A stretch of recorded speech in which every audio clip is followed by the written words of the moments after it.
behalf of CAPE, the Cornell Association of Professors Emeriti, I'm pleased to introduce Professor Tom Gavin from our Department of Natural Resources, CALS. Tom took his BA a few years ago at Ohio State, 68. He finished his master's at the University of Arizona in 73 and completed the doctorate at Oregon State in 79.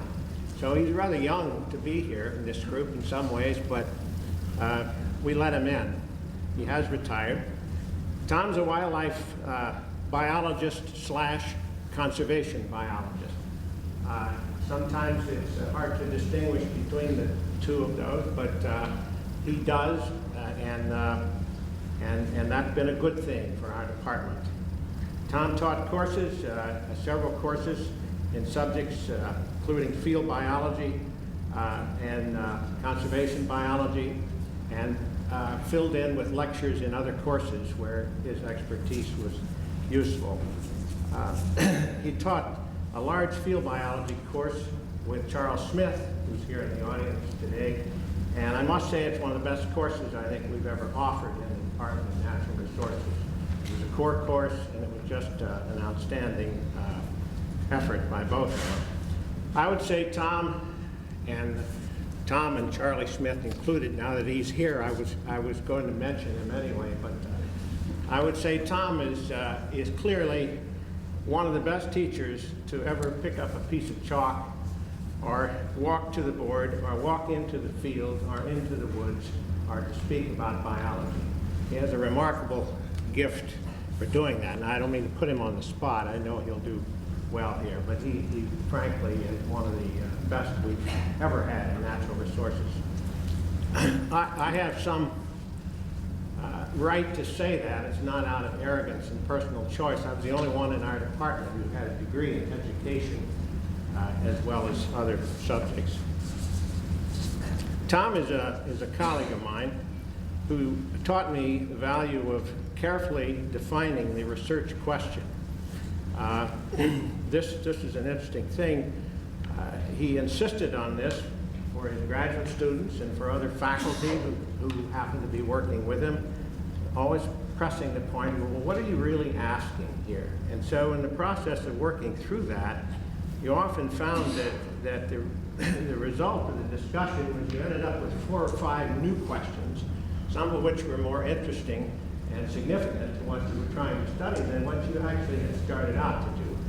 And that was something that I had not had experience with in my own background, and I've carried that with me. It's very important to think carefully about what it is you're trying to do, what you're trying to learn.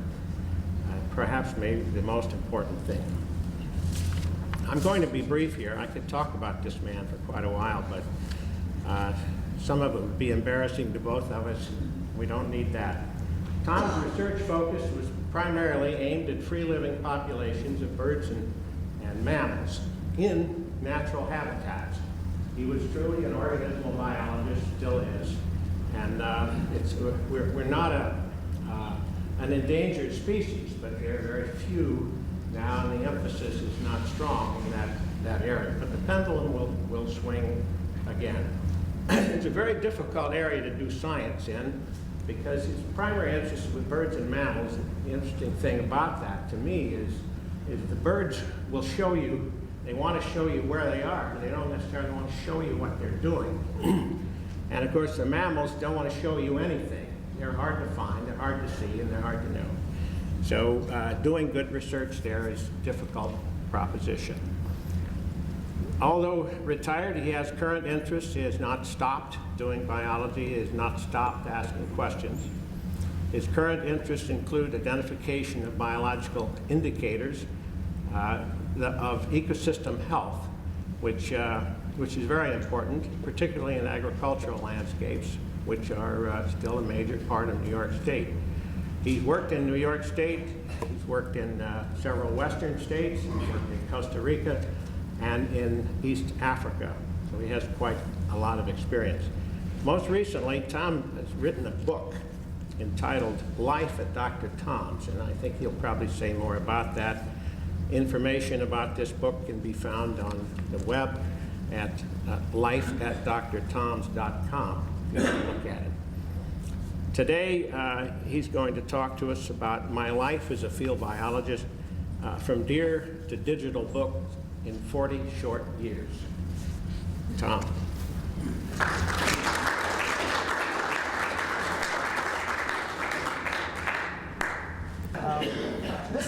This is a new kind of audience for me. For 30 years, I walked into rooms full of sassy 19 and 20-year-old undergraduate students. And I always started every lecture, I always felt I had to, maybe it's some sort of defense mechanism, I always felt like I had to make the students, had to make them laugh, to relax, to feel comfortable, to establish some kind of rapport with them. And so I would think of something every day to make me do that. And in thinking about this particular audience, I was kind of at a loss at what I would do, but I came up with the following. Good morning, I'm Tom Gavin, and I'm on Medicare Parts A and B. Now, before I go any further, I want to thank Cindy Robinson for inviting me here. I originally just a few weeks ago, sent her an email plugging my book that I hoped she would put in the Cape newsletter, and that's all I really intended to do, and then she came back. This is the danger of doing things like sending emails like this out. She came back and said, why don't you give a talk at the Cape Lecture Series? And I said, well, I'm not sure what I would talk about, but I thought about it some and thought, well, this is a good chance to put together a summary of what I've done over the last 40 years, something I've never really talked about before. I also want to thank Mike Richmond. Cynthia apparently talked to Mike and said, before she asked me to give this talk, and said, hey, do you know this Gavin character? And is he safe to put in front of this audience? And so Mike called me on the phone and we talked about it for a little while, and he sealed the deal. He assured me that this was a moderately intelligent audience. And then I also want to thank Howie Howland, who last week spent an entire day with me last week in his lab digitizing most of the images that you're going to see today. All of my work was done before the advent of digital cameras, so they were in slide form. And I debated for a week, should I just bring a carousel of slides in here and show those and talk about it, or should I have them digitized, get with the modern age?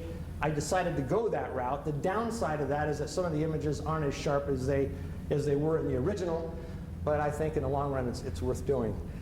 As Mike said, the title of my talk is My Life as a Field Biologist.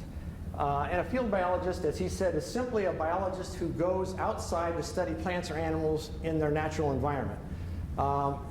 Field biologist, that term is really a generic term. You could be a mammologist, an ornithologist, a plant ecologist, behavioral ecologist, any number of kinds of biologists. But if you do your work primarily outside, what we call in the field, then you're a field biologist. And for many years, I would call my wife or tell her that I've got to get up in the morning early, I've got to go in the field. That's the term. If you're in the know, if you use that term, you're in the field. Or I call her during the day and say, I won't be home until 8 or 8:30 tonight, I'm in the field. And for many years, my wife actually believed there was a bar in College Town called The Field, and that I was in it most of the time. And then I had to assure her when I took her out one day that no, I'm out in the forest, I'm out in the fields. So what I'm going to do today is cover the highlights of what I consider to be the 4 major research projects that I've been involved with in my professional life since I was a graduate student at Oregon State up until my last real project here at Cornell, which ended about a decade ago. And so let me begin with that. I'm giving an overview of these 4 projects, 3 of them fairly quickly. The last project I'll spend a little more time on. And 2 of the projects are about birds, 2 of the projects are about mammals. 3 of the projects occur somewhere in the United States, 1 in Costa Rica. A couple of the projects I used graduate students, a couple I did not. And all of the projects use some kind of field help, undergraduates from Cornell or maybe field assistants that we hired in Costa Rica. So there's a variety of projects here, and I feel like each one of them was life-changing to me in various ways, not only in the biological realm, what I learned about the biological world, but there was often a message almost about life that came with each one of those, and I'm hoping to impart a little bit of that today by going through these. First project, when I was a graduate student at Oregon State University, took place in the Pacific Northwest, studying white-tailed deer. Now that may not sound very exciting. We're all familiar with that species. They're everywhere. There are too many of them for the most part. But this was a special white-tailed deer. The species of white-tailed deer, Odocoilus virginianus, is found throughout Canada all the way to central, northern South America. That species is broken up into a number of geographic races, or what are called subspecies, by mammalian taxonomists. There's about 26 or 28 of those subspecies in North America. And 2 of those subspecies have been on the endangered species list almost from the beginning of the list in the early 1970s. One of those deer is the diminutive deer found in the Florida Keys. Only gets about 40 pounds in adult weight as an adult, called the Florida Key deer. And the second subspecies of deer that's on the endangered species list in this country, if you can believe any white-tailed deer is on the endangered species list, is the one that I studied, found along the Columbia River in the Pacific Northwest, known as the Columbian white-tailed deer. When the animal was listed in about 1973, almost immediately thereafter, the U.S. Fish and Wildlife Service, which had legal jurisdiction for listing and managing that species, decided to establish a national wildlife refuge for the Columbian white-tailed deer, which they did along the Columbia River in this area right here. At that time, it was thought there was only one population remaining of these deer, about 180, 200 deer found in that area, in the state of Washington and in some islands in the river, right on the Columbia River. And that's where I went as a graduate student to live for a couple of years and to study this animal. And here's an entrance to the Columbian white-tailed deer National Wildlife Refuge, or as we affectionately refer to it as the CWTDNWR. You don't have to remember that, though. And this is what the animal looks like. This is an adult male. It looks for all the world like any white-tailed deer you would know. The pelage is a little redder in the summertime than the deer throughout the rest of the country. A little bit smaller in size on average than most white-tailed deer. And so my challenge was, what interesting question could I possibly ask of a population of white-tailed deer, given how much study for decades and decades in this country has gone on with this species? What could I possibly contribute that was new? And in the back of my mind was the fact that this is an endangered species found in this one population on this National Wildlife Refuge. The agencies involved, the state of Oregon, state of Washington, the U.S. Fish and Wildlife Service, were interested in knowing as much as they could about the animals so they wouldn't screw up in the management of the population that was under high scrutiny, high visibility by the public. I might add, by the way, and this takes us off into a sociological realm, which I don't have time to go into, but in establishing this refuge, the U.S. Fish and Wildlife Service forced by threat of eminent domain 22 families off their land in order to create this 2,000-acre refuge. To this day, there are very hard feelings in this part of Washington about the refuge, about the deer, about the federal government, about the U.S. Fish and Wildlife Service because of this move, a strategy I understand they no longer employ. But as a graduate student, I was inserted into the middle of this community with my family to study these deer surrounded by hostile local people who weren't that happy to have us there in the first place, if you catch my drift. So I thought about what would be a biological question worth asking, and I came up with the following primary question. Here we have a refuge population. It's an endangered species. It's not hunted. Almost every other population of white-tailed deer in North America is hunted fairly aggressively. And until recently, hunting seasons primarily involved shooting males. More recently, because of the overabundance of white-tailed deer, deer hunting seasons have become liberalized and we're now shooting females right and left. But originally, most deer populations were harvested primarily. The males were taken out of the population. And this resulted in populations that have been studied across the continent in a skewed sex ratio among the adults in a population, skewed toward females. Populations would number 3 or 4 females for every adult male in the population, and this was always explained because those populations are hunted. Hunters are shooting males. The sex ratio at birth is about 1 to 1, and in fact, there's slightly more males born than females into a population, slightly. And yet, by the time they're adults, there's a lot more females than males. It must be because hunters shoot the deer, shoot the males, and remove them from the population, resulting in this skewed sex ratio. So I was interested in that question. Is that what happens in a population that's not hunted and hasn't been hunted for some number of years? And in order to study a population like this, and this will be a theme throughout all 4 of the studies that I review today, I like the approach of having marked individuals. I want to know who the individuals are in the populations I study. So that means I have to capture them, you have to mark them, using marks that you can see in the field so that you know who's alive from day to day, who's mated with whom, and so forth. And I skipped over a couple here.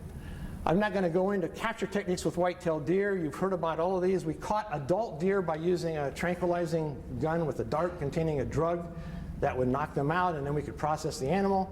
We also use a rocket net, put some bait out in the ground, and there's this big heavy-duty net attached to some rockets, and explosive charges are in each of those rockets, and when the deer come to get the bait, you push down the hellbender or hell box that we used in those days, just like a John Wayne movie.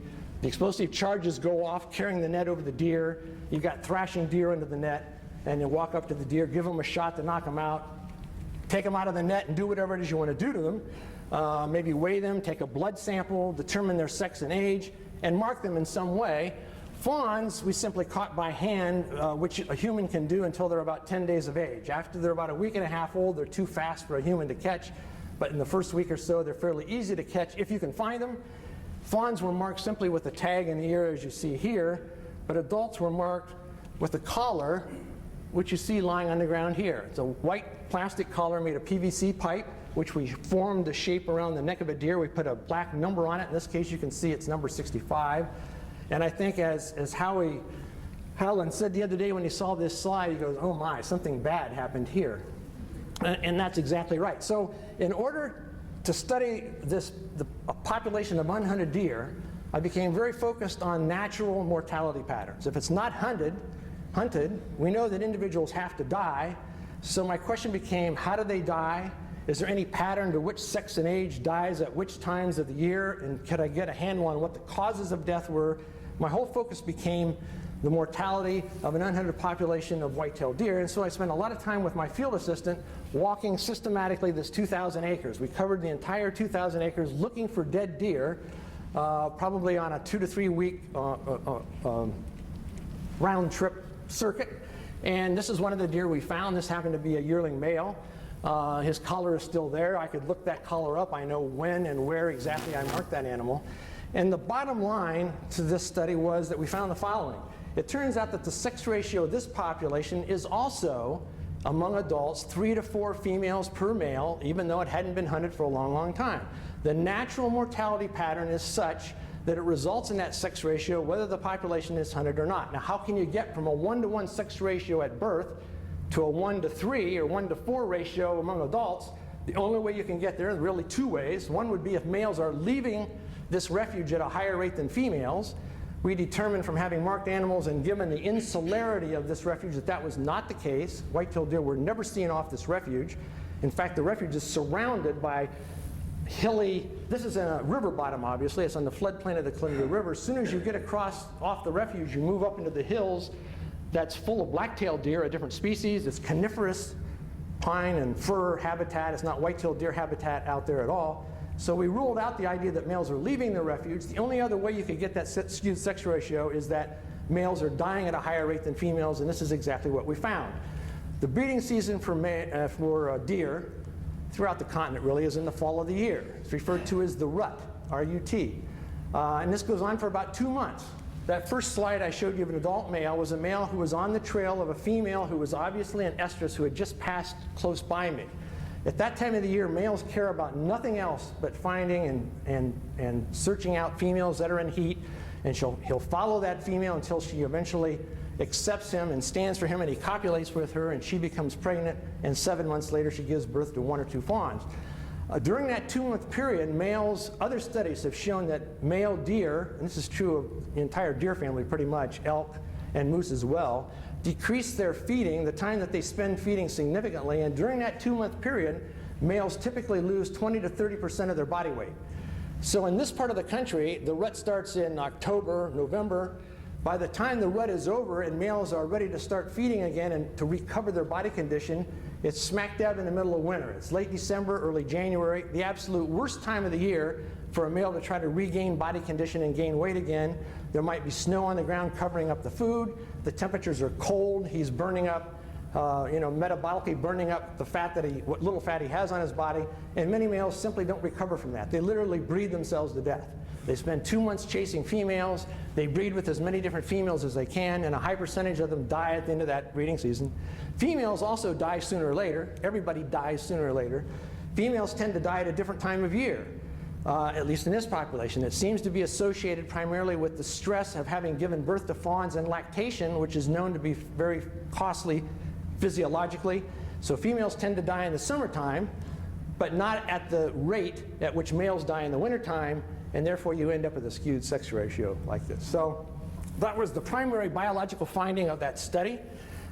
In addition to that, I got sensitized, I guess, to the real world aspects of studying an endangered species, and I learned, to my surprise as a graduate student, that for the most part, the world really doesn't appreciate endangered species. In fact, depending on who you are, whether you're a member of a state agency, whether you're a private landowner, you may absolutely hate the idea of endangered species, because once an organism is designated endangered under the Federal Endangered Species Act of 1973, there are all sorts of things you can no longer do, not only to the animal, but maybe to the habitat in which it is living. This puts limitations on people's ability perhaps to make a living or to live the kind of life they wanted to live. And as I mentioned, this refuge was created by moving 22 families off their land. And so I left that, my PhD, with an appreciation for studying large mammals, how difficult it is to study large mammals, but also with regard to this sociological issue in which all of our research really takes place. To my knowledge, the deer is doing fine. It's maintained its population size since I left that project in about 1979, 78. Then I got the job at Cornell in 1980. And in thinking about coming to Cornell, I realized, okay, I better get with the program. After all, many would consider, literally I believe, Cornell and the Ithaca area to be the ornithological capital of the world. There are probably more ornithologists, more avian biologists in this town or in this county, perhaps in any place in the world. I believe Sandy and Jack would agree with me. Between Cornell University, there are ornithologists in at least 5 different departments on this campus, and the vet school, Ithaca College, the Cornell Laboratory of Ornithology, and the incredible army of really good, really competent amateur ornithologists in this county. There's no place in the world better suited to the study of birds than being surrounded by people who do just that. So I said, okay, I got to get with the program. Studying large mammals is not really that much fun. My wife said, you don't want to work on some small dicky bird, some small songbird. What's wrong with the big dramatic animals like deer and moose and cougars and all that sort of thing? Well, they're hard to work on. They're expensive to work on. They're somewhat dangerous to work on. And you have to put in a lot of effort per datum. For the amount of data that you get, it takes a lot. It takes a lot of money, lots of effort. And I thought I would switch to a system that was a little more manageable. So I came to Cornell in 1980 and I said, okay, what bird am I going to study? I want to have, use the approach I like to use. I want marked individuals that I can actually see in the field with my binoculars on a regular basis to determine what's going on. And I settled on a bird known as a bobolink. And here was the study area for that project that ran for about a decade. We had a couple of areas, 2 areas where there were several populations that we studied. One was south of Ithaca here in the area near Bald Hill and Brooktondale. You may know that. And the other was in and around my department's biological field station at Shackleton Point on the south shore of Oneida Lake. I had a graduate student and some undergraduates working up here. I worked the populations down here. And so that's the part of the world we're talking about. This is a picture from Olin Sewell Pettingill's book of a male and a female bobolink. So this is obviously a species where there's pronounced sexual dimorphism. The male is on the top of the slide here, often described as wearing a tuxedo backwards. The female is sort of a yellowish brown and looks like an overgrown sparrow. And bobolinks are not sparrows at all, by the way. They're actually in the blackbird group. They're somewhat closely related to red-winged blackbirds. And they're birds of grasslands, originally probably found in North America in the native tall grass prairie of the Midwestern United States and southern Canada. With the opening up of the forest in the Northeast through clearing starting 200, 250 years ago, we cut down the forest and established pastures and hayfields, which is an invitation to bobolinks and other grassland nesting birds to move into this part of the country, a place where they never would have been very common before then. And so we had bobolinks right in our backyard here. Not as common as they were 100 years ago because some land use practices have changed, but still moderately common. Bobolink, let me briefly go through the life history of a bobolink here. So this is a migratory species. They migrate to South America during the wintertime. About the 1st of May, males start coming back to the fields in which they're going to breed, and within a day or two they set up territories, doing what songbirds typically do. They patrol the territory boundary, they keep other males out, they sing a lot. A few days later, females start arriving, and based on some process we don't completely understand, based either on the quality of the male and or the quality of the habitat on that male's territory, a female decides which male she wants to pair with. And this is an obvious visible thing. She starts to hang around with the male, they're together as a pair. When she flies off his territory, he follows her.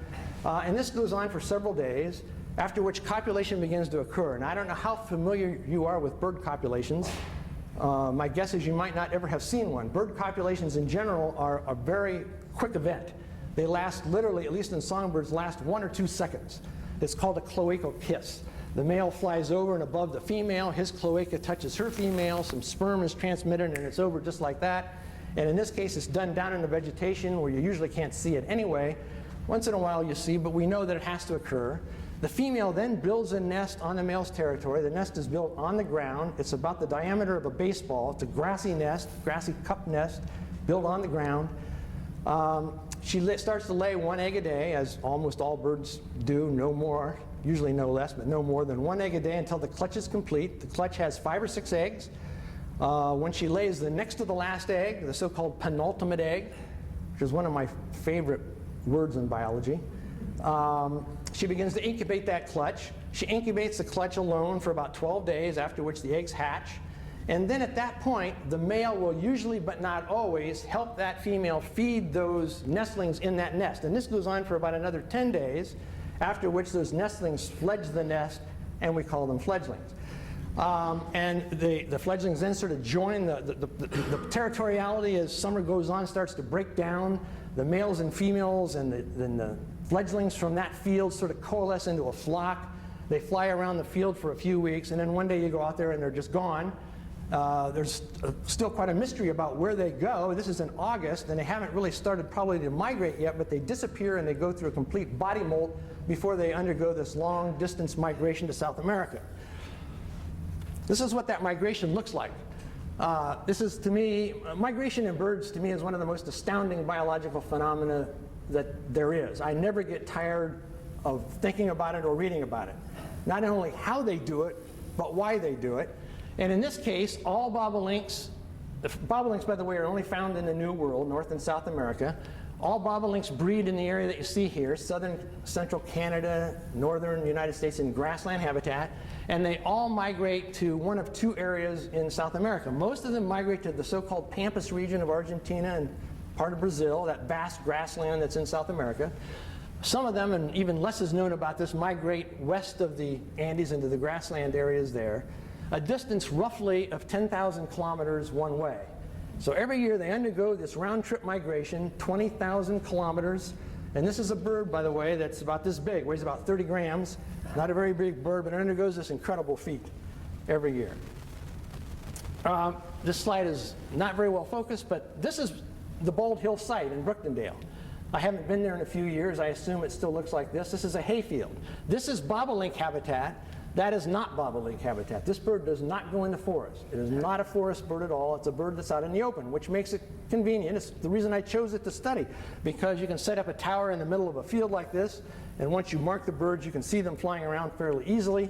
It gets tougher as the summer goes on and the grass gets taller, but for quite a few weeks, they're easy to observe. You can tell which male, you can map a male's territory, which I'll show you in a minute. You can determine which female is mated with which male, or apparently mated with which male, and so on. I might mention, this is a polygynous species, by the way, so that a male, each male obtains anywhere from 0 to 3 females. Most males get 2 females. So most males are bigamous, some are monogamous, some, in rare cases, even get 3 males and 3 females. And one year we had a male that actually obtained 4 females. Now when I say the male obtained those females, we conclude this because the female shows up, she's with that male, she hangs out all the time on his territory, and we always find all of the nests of all of these females. Those nests of those females are on that male's territory. So for all intents and purposes, the conventional wisdom is that female belongs to that male. They're obviously paired together. And this is the habitat you find them in. Now, that habitat doesn't stay that way unless you do something.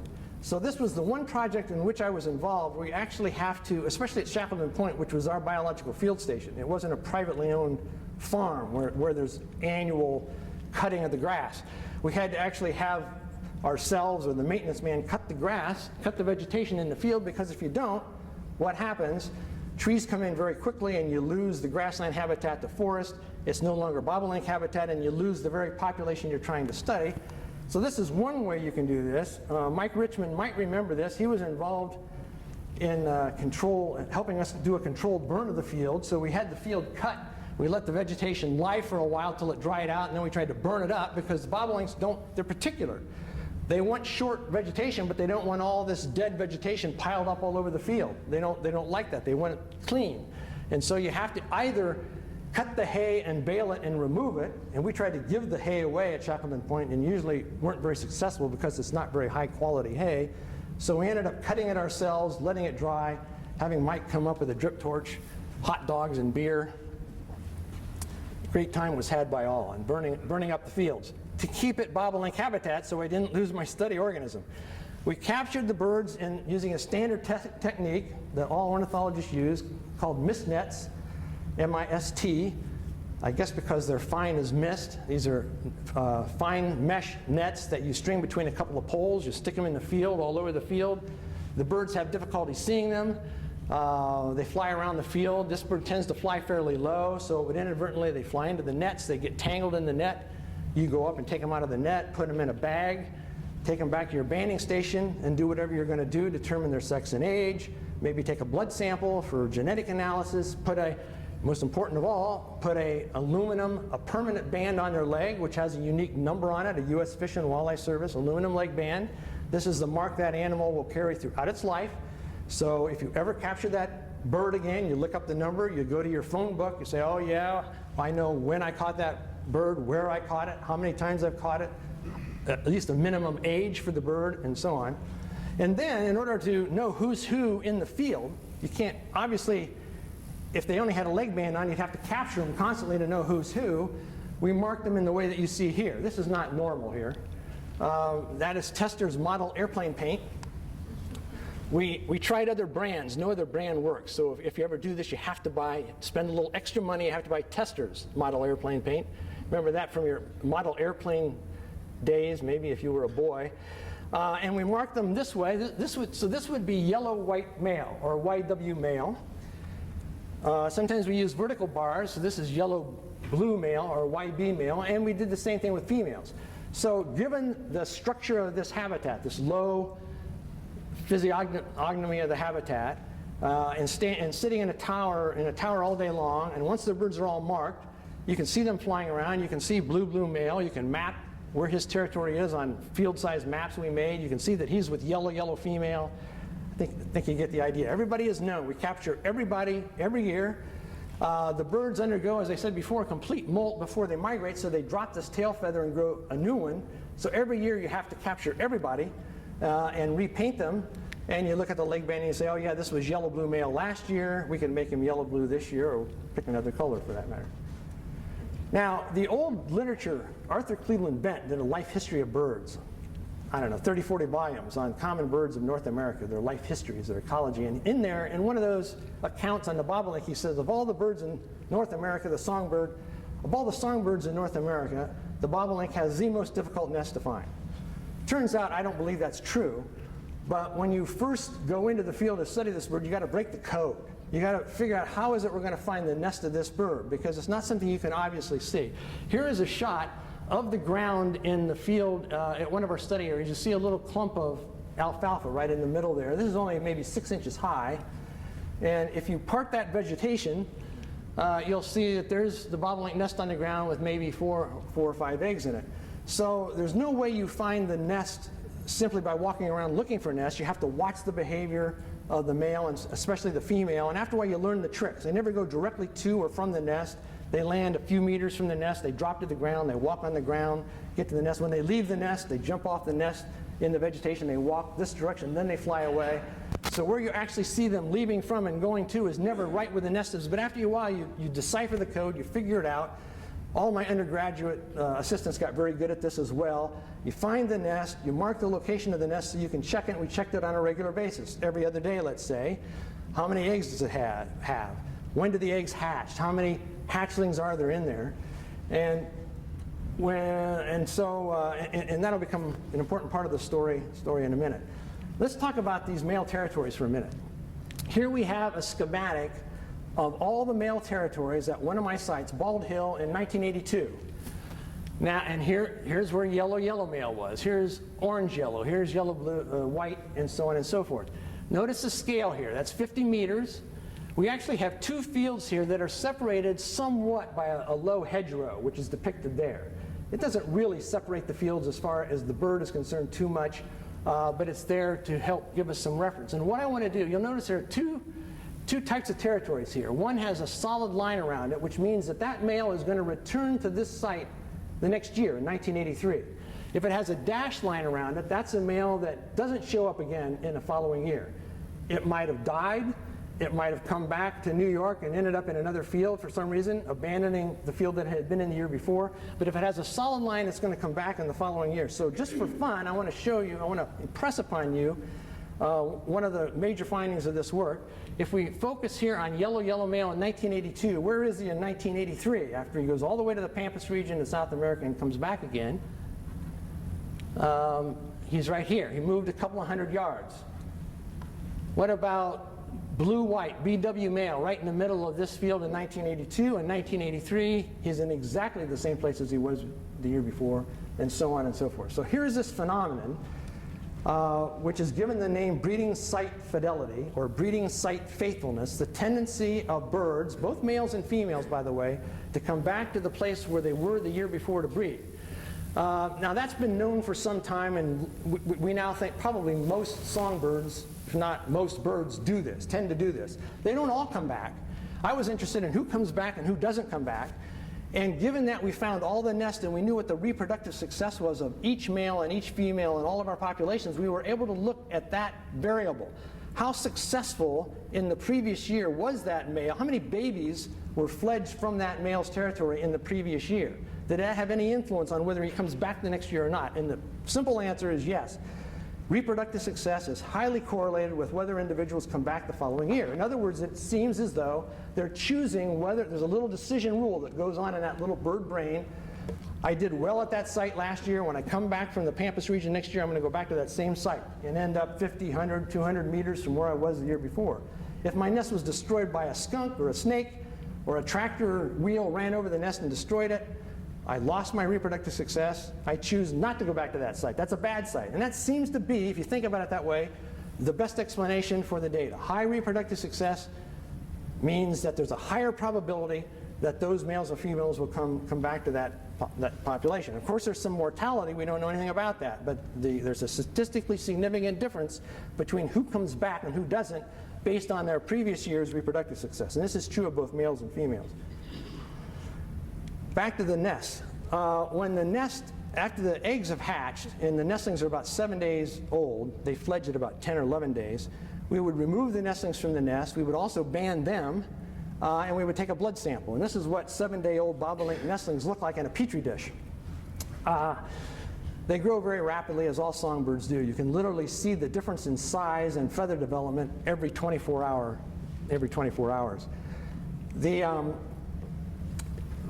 I might add that we marked hundreds of nestlings over the years, and I think we only ever recaptured maybe one of them out of over 1,000 nestlings. In other words, while adult male and females tend to come back to the site year after year, breeding site fidelity, those babies that are born there tend not to come back to the site in which they were born. And this again is now well established for many songbirds. They tend to go somewhere else.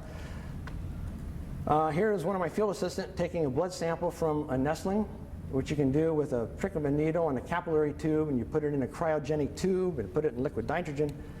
And we brought it back to the lab for genetic analysis.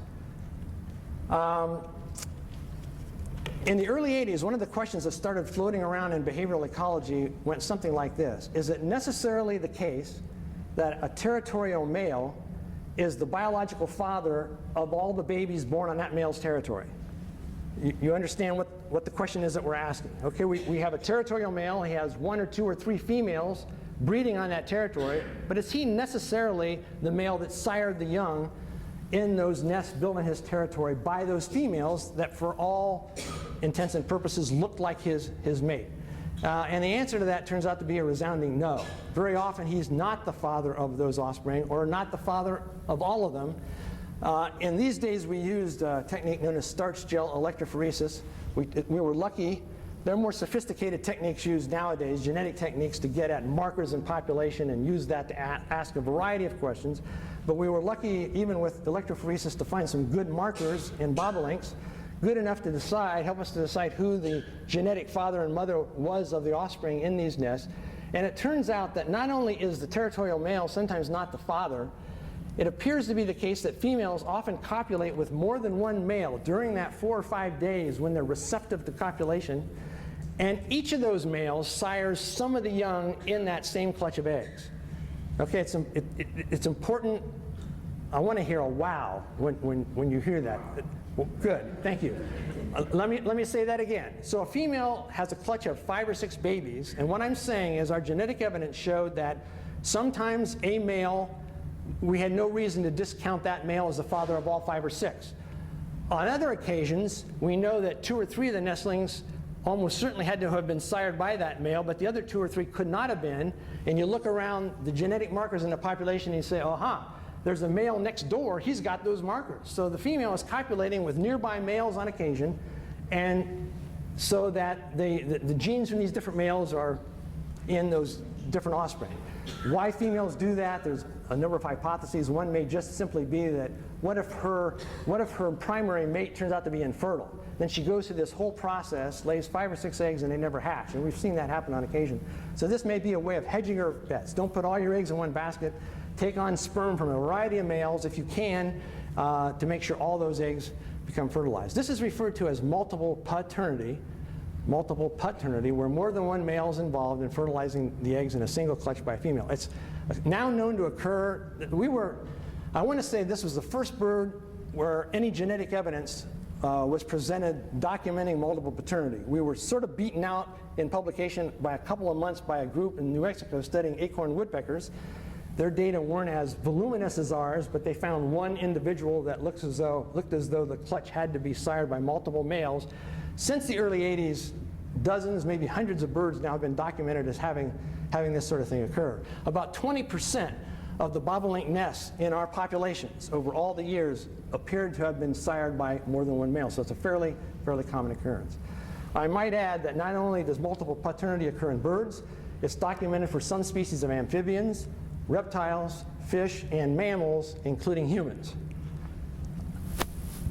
I'll let you go home and think about that one for a little while. If you can't figure out the answer to that, you can email me. I'll give you a hint. So the bottom line, take-home message for me, for bobolinks. The bobolink study, more than any of the 4 studies I'm going to tell you about today, was the one study that, as the time went, we had marked animals, spent lots of time observing them. It was the study that where these successive curtains preventing us from seeing what the truth was sort of were taken down, one after the other after the other. What appeared to be the apparent behavior was not really what was going on. There was all this hanky-panky going on, which you could only determine not by just observation, but by, in this case, genetic analysis.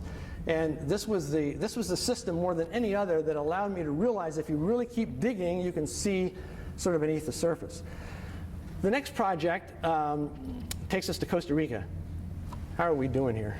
My mouth is dry as cotton. In 1986-87, I had my first sabbatic from Cornell. And I was tired of graduate students coming back from the tropics saying, wow, Tom, it's really neat down there. You ought to see all the birds, all the snakes, all the frogs, all the lizards. And I thought, okay, I've got to learn some tropical biology. So that first sabbatic, I decided to go to Costa Rica and move my family down. We spent a year in a remote mountaintop village of Monteverde, which is now world famous among tropical biologists, a Quaker community there in the Tiburon Mountains of Costa Rica. Spent a year there trying to learn as much tropical biology as I could. The whole thing was new to me. Didn't really do any significant research that year, but I always wanted to go back. And the opportunity arose about 4 years later in 1991. And at that time, there was a major question floating around in conservation biology. It had been around since the early 80s. I suppose maybe it's still around, but it's this idea that what is the effect of this so-called habitat fragmentation on populations of animals and plants? Habitat fragmentation is this process whereby before humans, you have this large contiguous chunk of some kind of habitat, very often forest. We usually think about forest, but it doesn't have to be forest.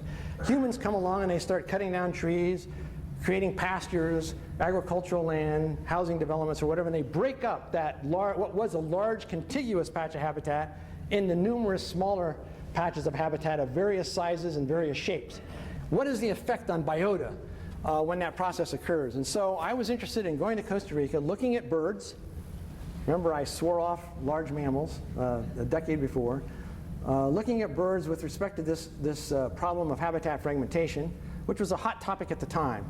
One of my graduate students then, who was looking for a research project, Laura Brown, had just taken the OTS course, the Organization for Tropical Studies course in Costa Rica, the boot camp tropical biology course that's so infamous or famous.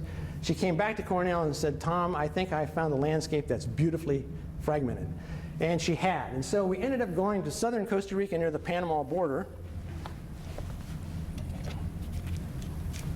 somewhere right around here, on the Pacific side of this mountainous cordillera that runs down the middle of Costa Rica. And we decided to work in and around one of the OTS research stations called Las Cruces Biological Station. It's a very nice place to work. This was what one of the buildings looked like before it burned down in a fire a few years later. But the food is good, the accommodations are nice, they have lab space, they have a library space, and the Las Cruces Station itself owns a chunk of forest contiguous with where the station proper is of about 750 acres. Here's an aerial photograph of the area. This large sort of L-shaped chunk here is the Las Cruces Station is down in here, and here is their forest of about 750 acres. The dark stippled areas is the remaining forest in this particular landscape. And there is a, what do you call it, a fila, a ridge that goes out from their forest out this direction, and there are scattered fragments of forest, as you see here, all along that fila, and that became our study area. So we found 8 or 10 fragments of different shapes and sizes, and we decided that we would try to understand what effect does that fragmentation have on bird populations living in those fragments. At first, I cast the question all wrong. My question initially was, well, if somebody say, what are you doing in Costa Rica? I would say, well, we're trying to determine the effect of habitat fragmentation on bird populations. And then after I got into the study a while, I realized that's the wrong question. The fragmentation event occurred 40 or 50 years ago. That's when the land was cleared. Many of the effects of the fragmentation have already taken place, and they're gone. They're invisible to us. And so then when people ask me what we're doing in Costa Rica, I began to say, well, we're trying to determine how birds live in a fragmented landscape. It's already been fragmented. What can we learn about what they're doing now? And I'm not going to spend a whole lot more time on this project, except that this was a massive mist netting project. I had a number of field assistants. I'd get up at 4:30 in the morning, get in the vehicle at 5 in the morning, pick up my field assistants along the road, head to whatever fragment we're working in that day. We'd carry in 20 or 40 mist nets on bamboo poles. We'd set them up in the dark, open the nets at about 5:45 when it was just getting light, and we net all morning long till about noon, catching whatever we could, whatever bird of whatever species we could in the net, and then doing much like what I did with the bobolinks. We would band all the birds with a unique band. That's a lifetime mark. We banded everything we caught except hummingbirds. Hummingbirds have particularly tiny legs. There is a special way to band them, but it takes a little more time, and I decided early on we just wouldn't band hummingbirds, so hummingbirds were not marked, but everybody else was. If we ever caught those individuals again, we catch a species A 1 year in fragment 1, maybe next year we catch it in fragment 3 or fragment 2.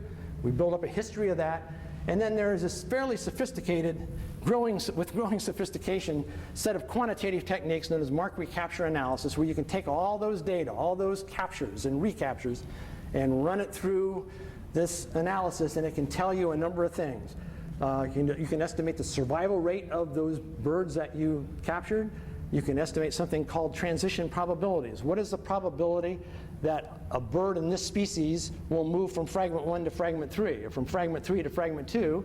And you can also estimate population size. I'm not going to show you the data because that takes a long time in itself. Let me show you some of the organisms, however, you might encounter in a place like Costa Rica.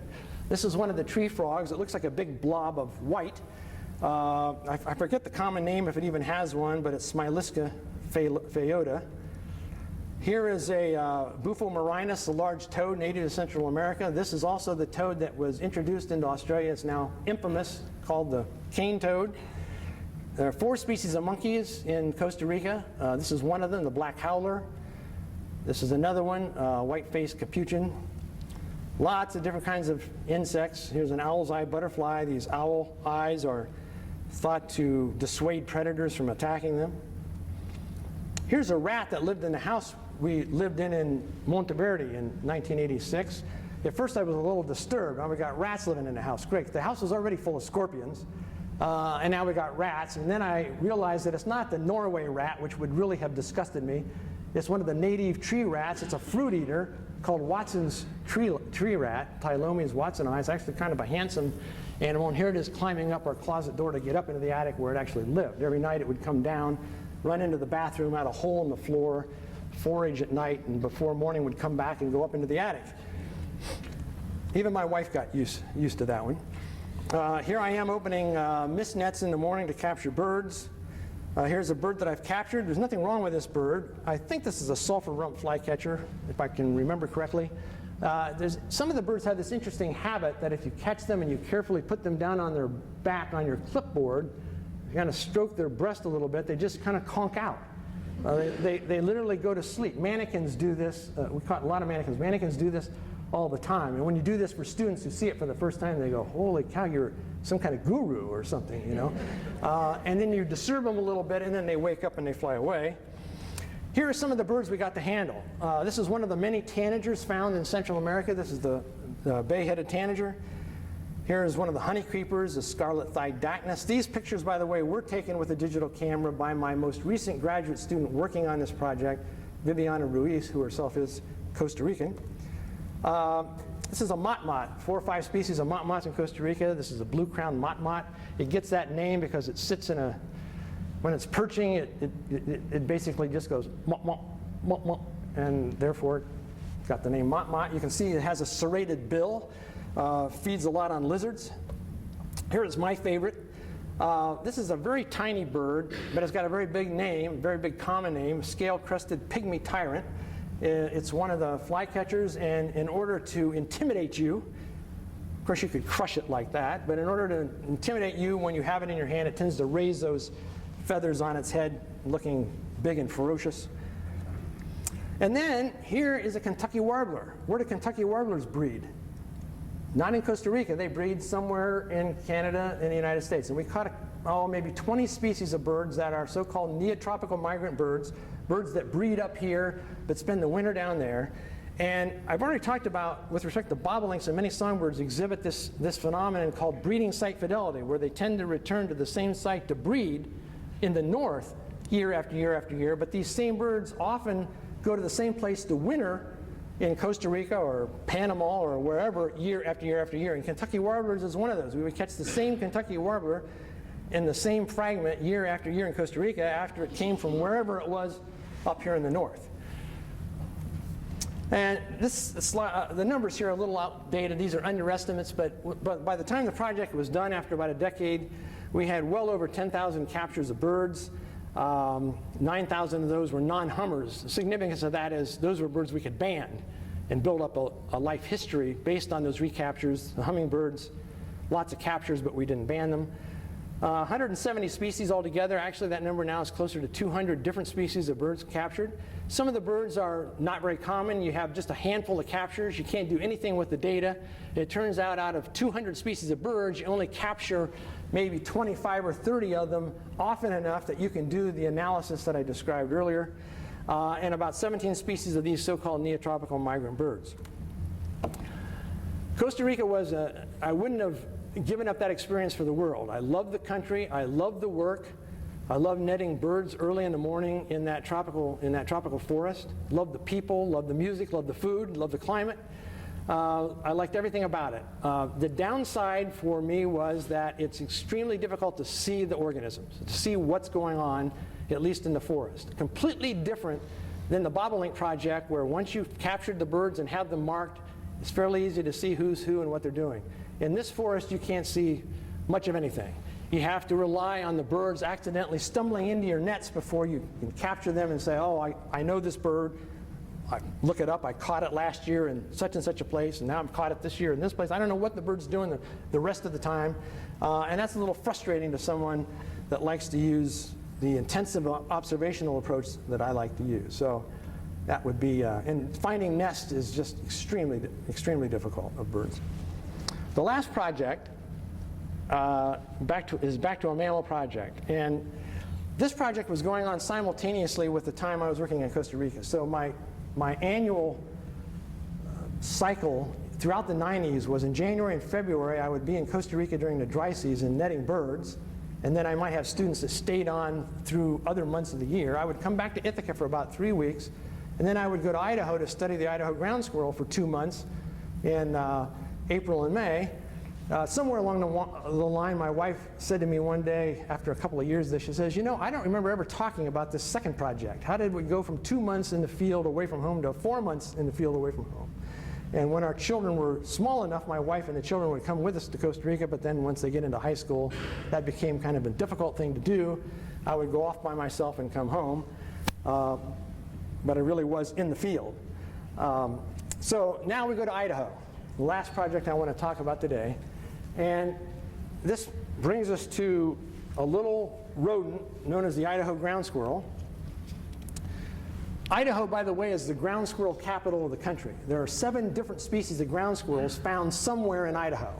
One of those is the ground squirrel found only in 4 or 5 counties in west central Idaho. We believe it may have the most restricted geographic distribution of any mammal in North America. And it's called, because it's found only in Idaho, unlike the other ground squirrels, it's called the Idaho ground squirrel. Until our project began, very, very little was known about this squirrel. Essentially nothing was known about it except that it existed from some old specimens in museums.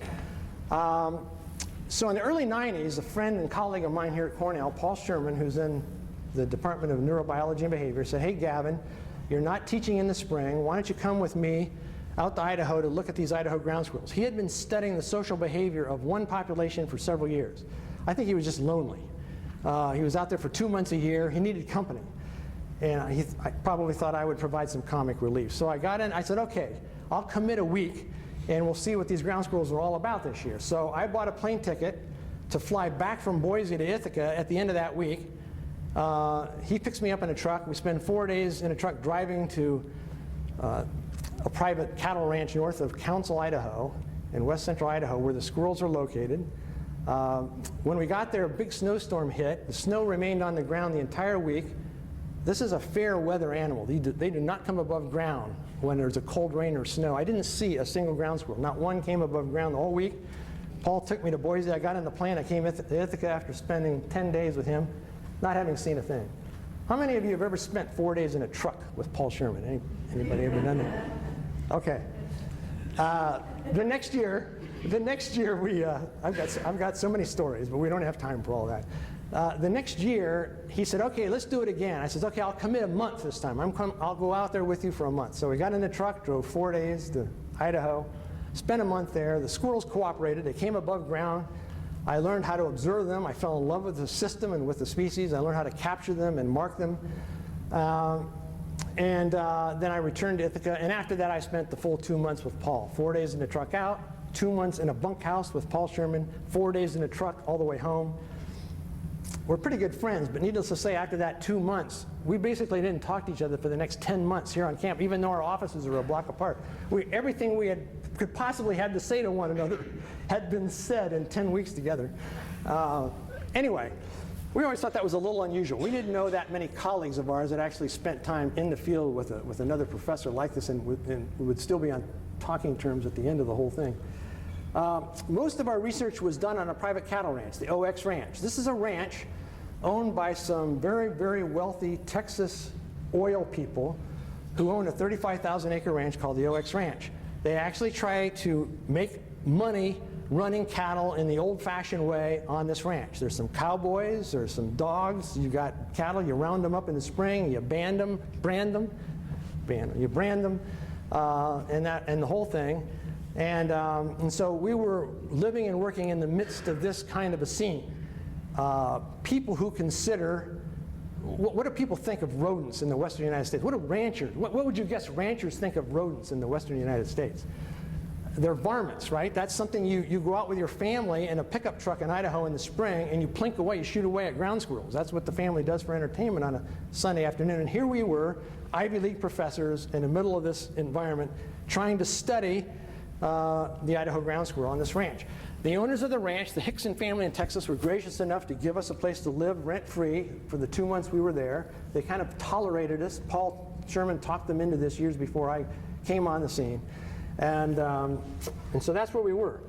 The squirrels are not only found on the OX Ranch, they're also found on U.S. Forest Service land in the surrounding environment. So you've got this big 35,000 acre ranch surrounded primarily by public land owned by the U.S. Forest Service, and there are squirrel populations on both private land and on public land. Here is the so-called bunkhouse that we lived in when we went out there for 2 months. You can see it's an absolutely beautiful area surrounded by snow-capped mountains on about 3 sides.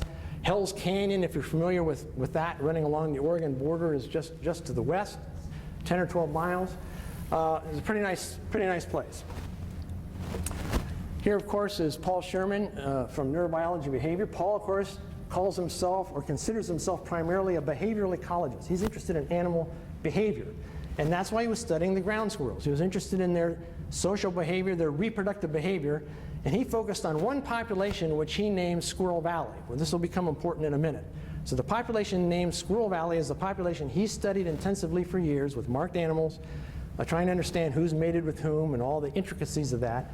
And then this is our other colleague, Eric Jensen, who is an actual card-carrying mammologist of the 3 of us. He knows a lot about ground squirrels in general.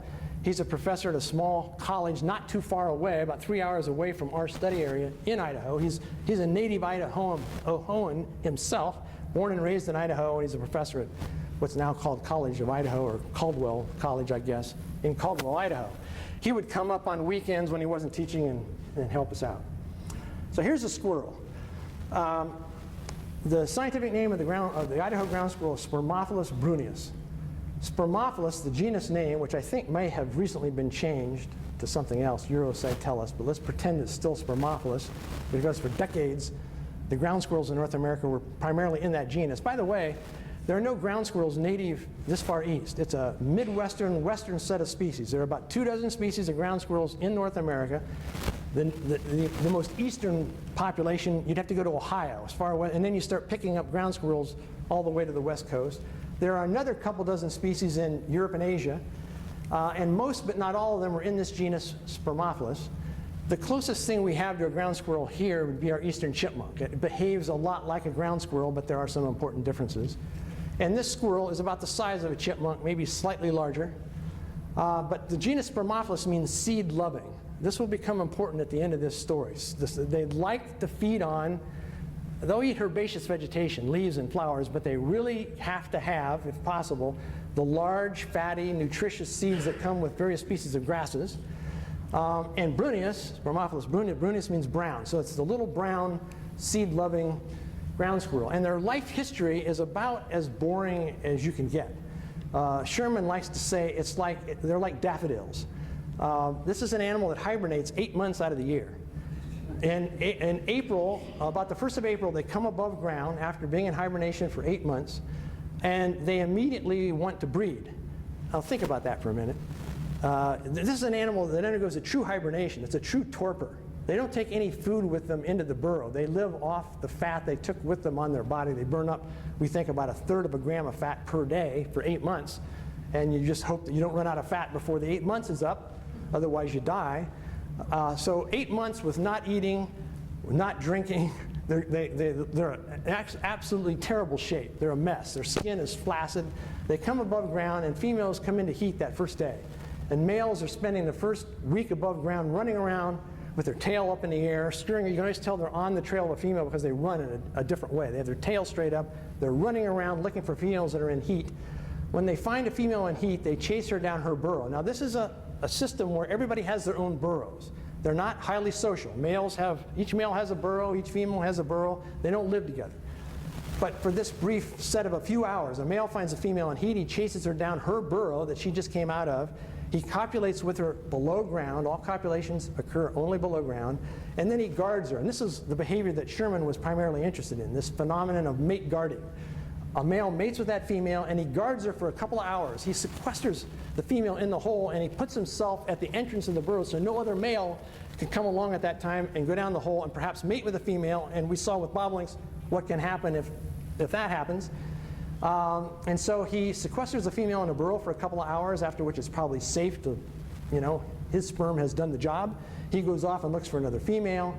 She comes out and then starts to feed and try to get regain body condition. About a month later, gestation is close to a month. About a month later, she gives birth to 4 or 5 pups down in her burrow. She builds a little maternity chamber down there. And about a month after that, which would make it about Memorial Day, the end of May, the pups come above ground for the very first time. When they do that, they're about the size of a gerbil. And they hang around that maternity burrow for a couple of days, and then they disperse, never to return again. So this is not a very... Sherman was initially disappointed because the rumors were, the old literature said this is a highly social ground squirrel. Turns out it's not very social really at all. Males and females come together for copulation, and that's about it. And then everybody goes their own way. So that's the cycle. So the rest of the summer, everybody is trying to put on fat because you know what's coming up. They go into hibernation in July. Now, when I first heard that, I go, you must be wrong. It's not wintertime until November. Why would you go into hibernation in July? I think July out there is worse than wintertime. If you walk around in these meadows where the animal is found, and this is a meadow-dwelling animal, again, sort of like bobolinks. It is not a forest-dwelling species. Where you have forest, you don't have Idaho ground squirrel. In July, it's about 100 degrees every day. And the ground is all baked and dried up and burned up. It literally crunches underneath your feet. There's nothing to eat. There's no point in staying above ground any longer because all you're going to do is burn up calories and lose fat, and you need all of that to go into hibernation. So sometime in July, they go down underground for the next 8 months, and if they survive that period of hibernation, they come up in April and start all over again. So you see how boring this life cycle is.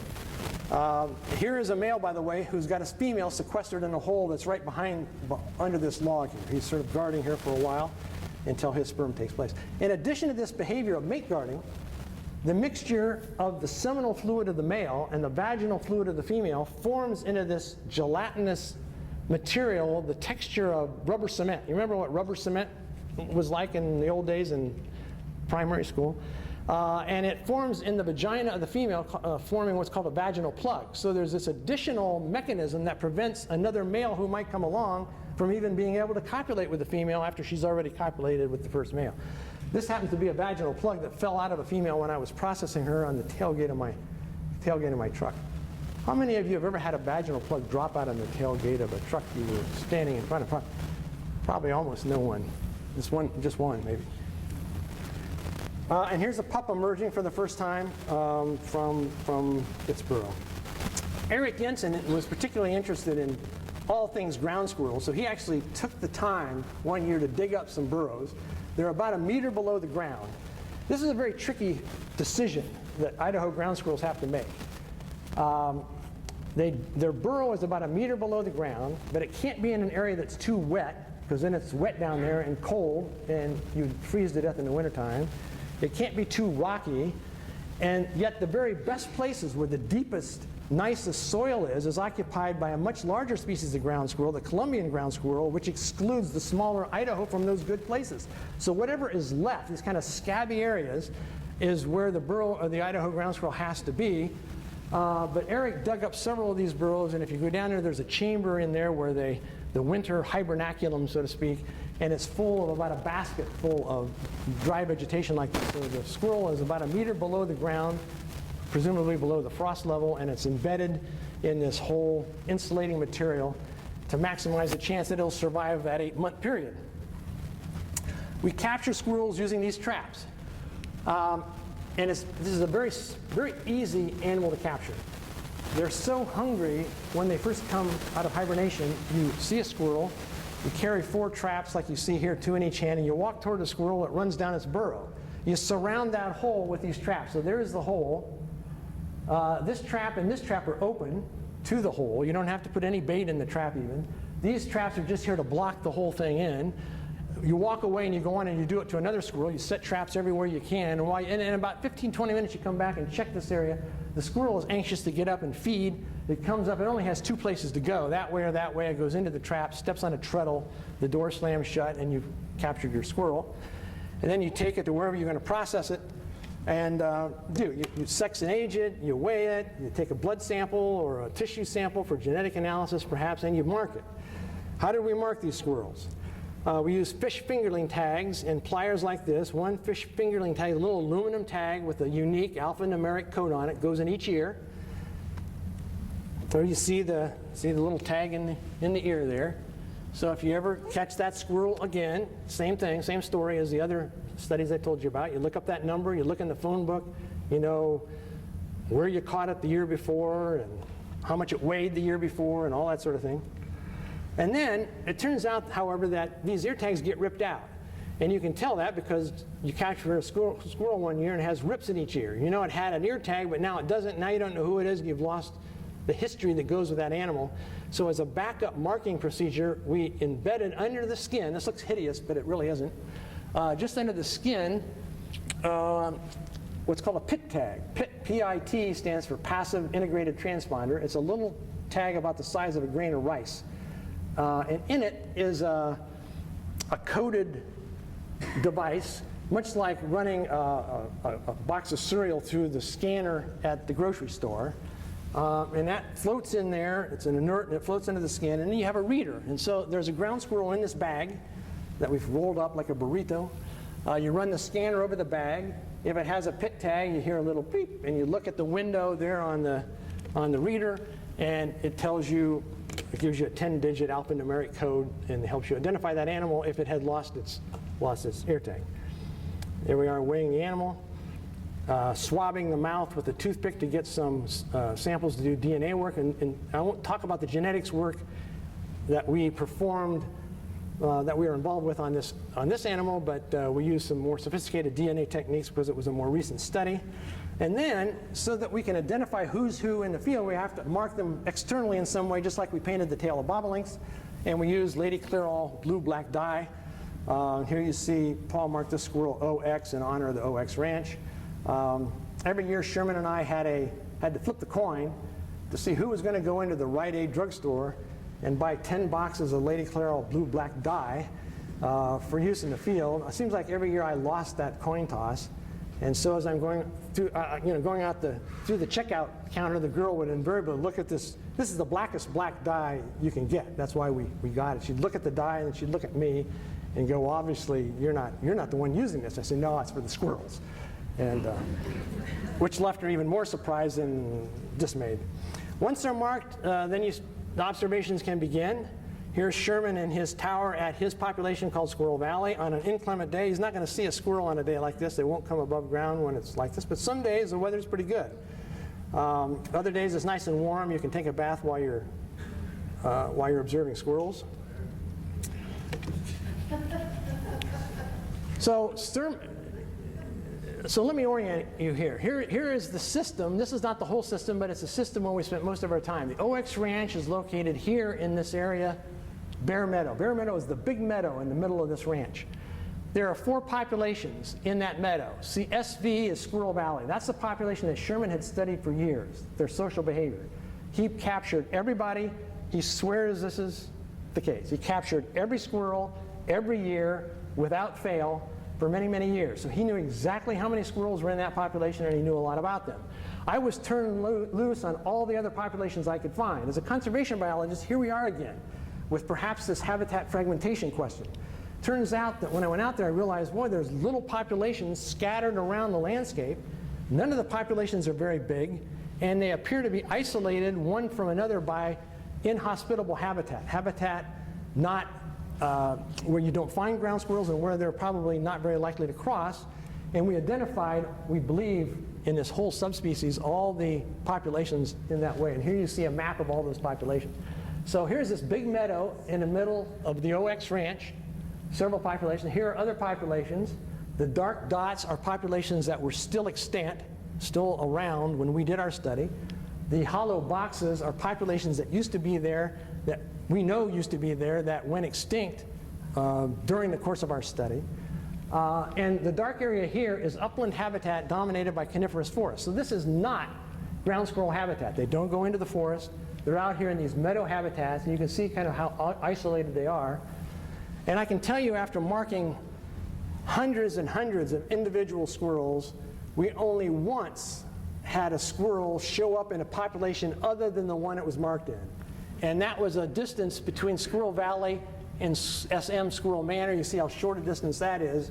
Only one time did this other happen. In other words, there's no dispersal going on among these populations. Each of these populations is apparently operating on its own, independently, demographically, and genetically. And this became the question I was most, as a conservation biologist, was most interested in. How do these small populations maintain their existence if they never receive any immigrants from any place? How do they maintain genetic variability if it's a small population and not getting any bigger? And that sort of became the overriding question for me, while Sherman primarily did his behavioral work. Here are the data. These are important data from Paul Sherman's Squirrel Valley population. This is not an estimate of population size over this period of about 10 or 12 years. This is the actual number of yearlings and adults in that population year by year. What's the population doing? As Howie would say, something bad is happening here. The population went down. By the time we got to 1997, we were down to about 20 animals. A couple of years later, we were under 12, 8, 10, 12 animals. Finally got to the point where Sherman said, well, I can't study this population anymore. I can't study social behavior when there's no animals in the population. It turns out that this was going on in almost every population we looked at, except for a couple. Here are some, not all the populations we studied, but here is just a summary. And I just want to point out a couple of things here. So here, this column is the size of the population in the early 90s. Only 6 years later, here's what those same populations look like. We'll come back to Squirrel Manor in a minute, but Squirrel Valley, Sherman's population went to 80 to 34 and eventually went to 8 or 10. Bear Cemetery, 20 to less than 15. Lick Creek, 80 to less than 10. Summit Gulch went from 30 to 1, and the next year it was extinct. 90 to 5, 90 to 5, 60 to 0. Populations were plummeting all around us. Every population we studied practically seemed to be going down, down, down. Remember, they're not receiving any immigrants from any other healthy population. This became pretty alarming. You'll notice, however, that Squirrel Manor is a glaring exception here. It had about 50 animals in the early 90s. And a few years later, probably had about 250 animals, a dramatic explosion. And we'll come back to that. That becomes really important to this story. So I ask you to remember that one population's name, Squirrel Manor, because we're going to talk about that again in a minute. We accumulated data like this for several years, and every night we'd get back to the bunkhouse, and Eric Jensen would come up on weekends, and we'd say, what the heck is going on here? We're witnessing an extinction of an animal almost before anybody knows anything about it. We need to tell somebody. So after a few years, we got our data together, we called the agencies, and we had a big meeting in Boise. There were representatives there from the Idaho Fish and Game, from the U.S. Forest Service, on whose land many of the populations occur, and a representative from the U.S. Fish and Wildlife Service. There were about 40, 50 people in the room, and I gave a detailed talk, much like I'm doing to you now, but with more data on the ground squirrel, basically saying, Houston, we think you've got a problem. The agency people all agreed. They sort of jumped around like they do when there seems to be a catastrophe about to happen.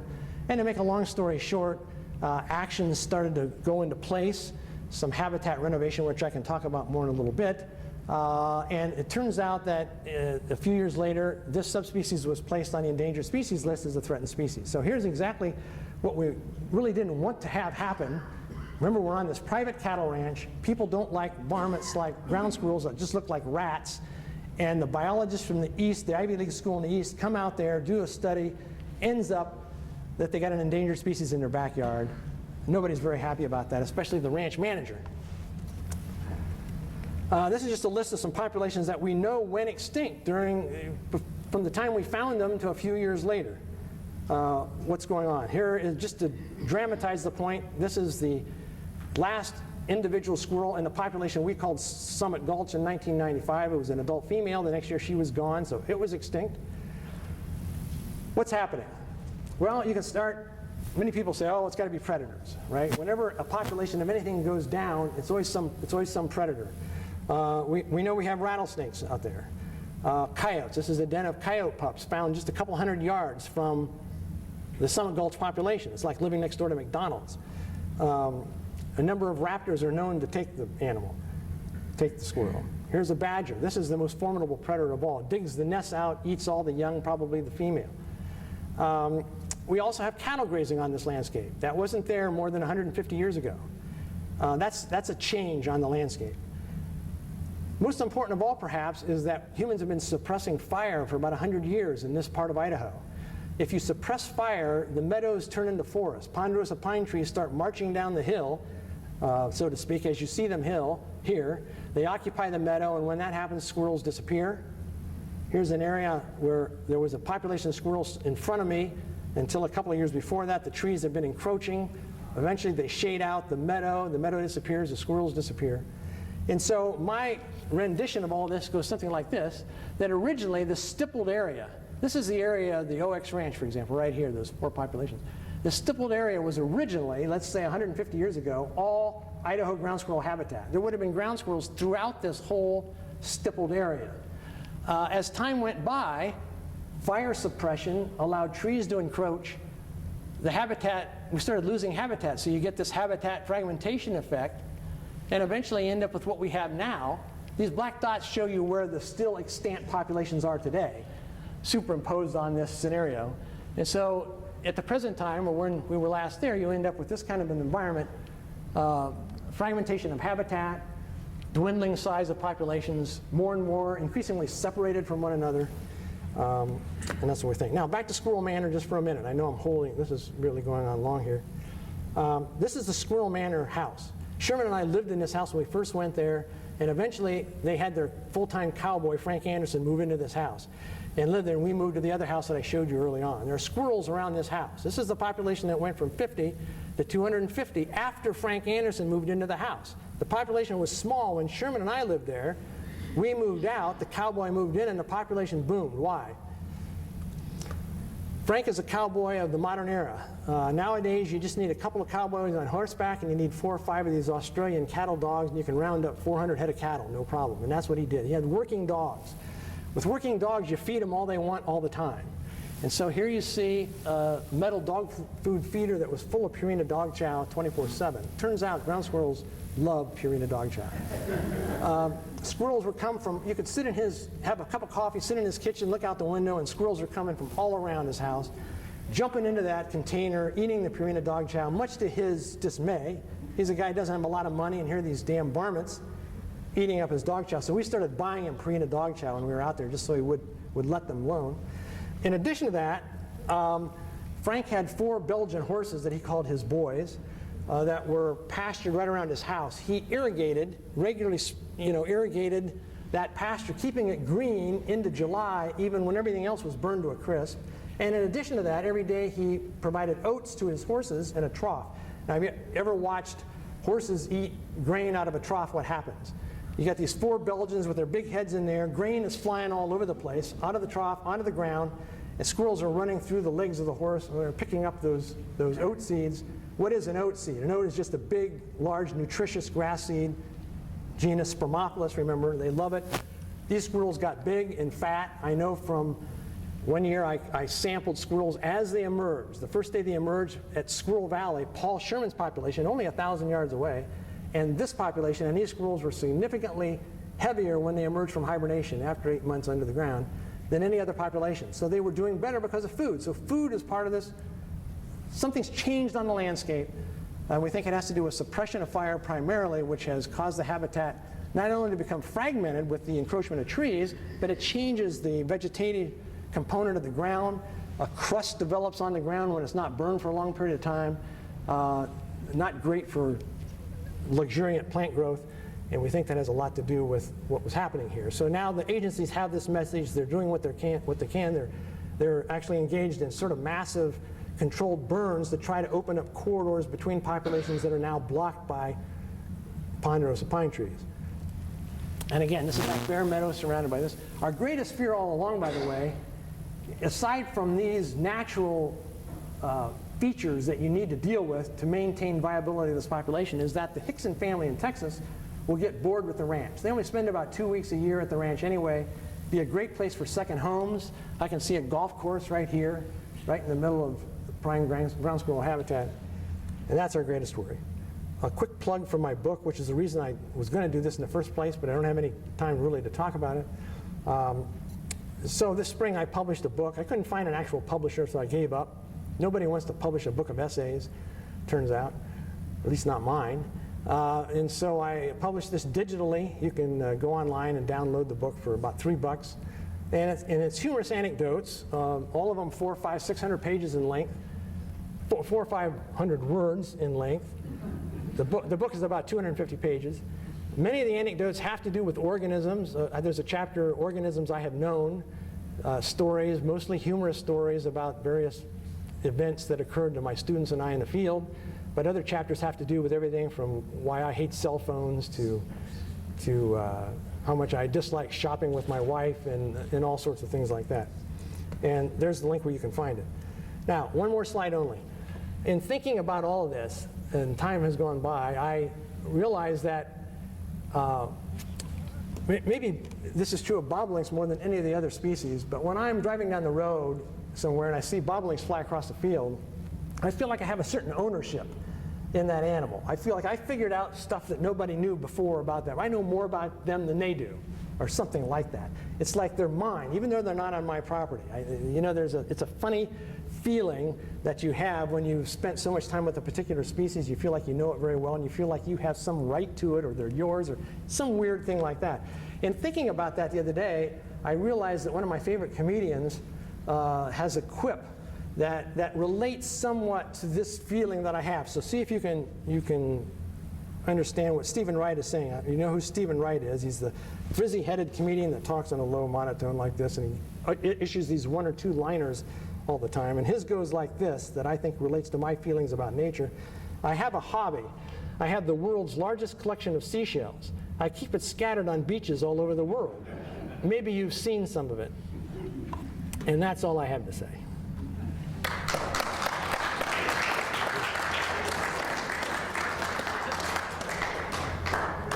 I'm sorry, that's way longer than I thought. Very, very enjoyable, informative, et cetera, et cetera.